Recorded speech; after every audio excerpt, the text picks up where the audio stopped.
Monsieur le Premier ministre, pourquoi vous obstinez-vous à rogner le pouvoir d'achat des Français les plus modestes? Le président de la République, qui a annoncé ce matin des mesures cosmétiques, dit préférer la taxation des carburants à celle du travail. Mais en même temps, les travailleurs sont les premières victimes de la hausse sans précédent des prix du carburant qui s'envolent sous l'effet conjugué de vos taxes et de la hausse du prix du baril. Le ras-le-bol sur le pouvoir d'achat enfle dans tout le pays. La grogne sociale fait le plein et un grand nombre de nos concitoyens s'apprêtent à manifester leur mécontentement. La seule chose qui n'est pas taxée avec vous, c'est la fortune. Après avoir baissé les APL, pénalisant les foyers plus fragiles, après avoir augmenté la CSG pour les retraités, qui perdront en plus 2% de leur pouvoir d'achat, avec la non-revalorisation de leurs pensions dans un contexte d'inflation record, après avoir gelé le point d'indice des fonctionnaires, le gouvernement s'attaque à présent à l'exonération des cotisations sociales, des aides versées par les comités d'entreprise. Monsieur le Premier ministre, quand allez-vous cesser de vous attaquer aux droits des salariés? Quand allez-vous cesser de faire les poches aux Français?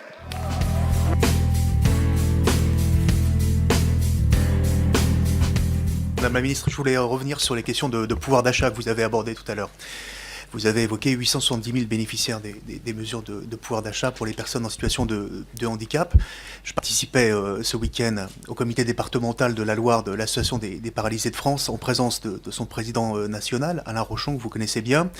Et l'association n'avait pas la même lecture que vous de ces mesures, puisqu'elle craignait que du fait des modalités qui ont été choisies pour le moment, eh bien, ce serait plutôt une stagnation, voire un recul de pouvoir d'achat pour plus de 500 000 personnes en situation de handicap.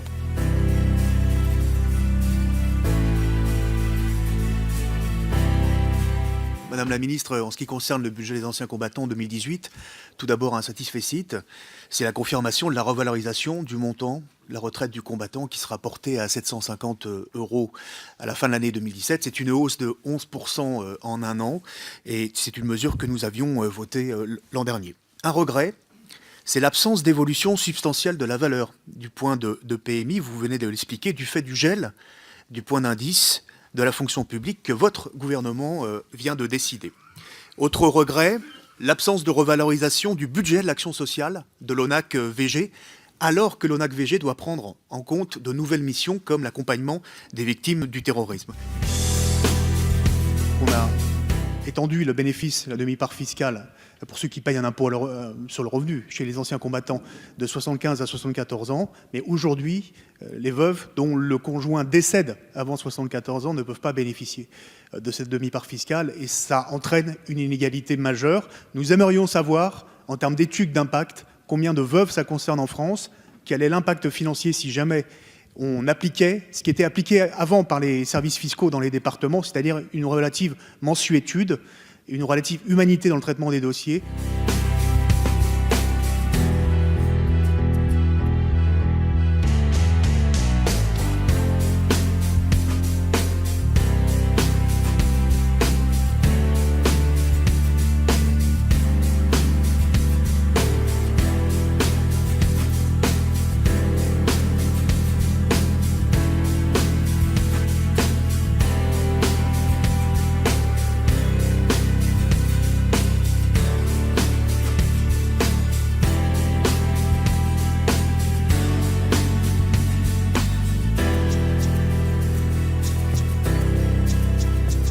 Je voudrais évoquer la montée de la pauvreté et de la précarité dans le milieu étudiant. L'Observatoire de la vie étudiante nous dit aujourd'hui qu'il y a 50% des étudiants qui vivent avec moins de 400 € par mois. 50% des étudiants déclarent travailler pour financer leurs études et un tiers disent renoncer aux soins par manque aujourd'hui de finances. La première décision du gouvernement a consisté à baisser de 5 € les APL pour 800 000 étudiants. On met un pognon de dingue dans les minima sociaux et les gens ne s'en sortent pas, les gens pauvres restent pauvres. Est-ce que vous êtes d'accord avec ce que vient de dire Emmanuel Macron? C'est des propos indécents. Voilà. Oui. Et Emmanuel Macron est un récidiviste parce qu'il avait évoqué il y a quelques mois les feignants qui ne comprenaient pas ces réformes. Et je trouve que c'est des propos qui sont en déconnexion totale avec ce que vivent en termes de réalité sociale nos concitoyens les plus fragiles. Et je suis très étonné qu'Emmanuel Macron ne parle pas du pognon dingue qu'il a dépensé, lui, pour les ménages ultra riches, en supprimant une grande partie de l'ISF, en faisant le prélèvement forfaitaire unique. Et aujourd'hui, on vient stigmatiser les populations les plus fragiles.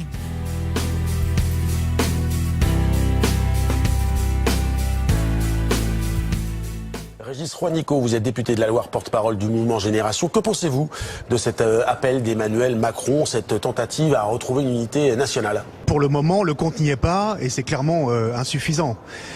Vous savez, la question des carburants, c'est la goutte de pétrole qui a fait déborder le réservoir. Mais aujourd'hui, le problème est beaucoup plus important. La vie chère, aujourd'hui. La question du SMIC. Il faut une revalorisation significative au 1er janvier, parce qu'aujourd'hui, l'inflation n'a jamais été aussi forte. Et nous avons des augmentations, notamment des prix de l'alimentaire, qui font qu'aujourd'hui, c'est très difficile pour l'ensemble des Français. La question du coût du logement. Et puis aujourd'hui, les minima sociaux et les retraites, sur lesquels il faut revenir. Un certain nombre de mesures comme la CSG, qui ont amputé gravement le pouvoir d'achat des retraités.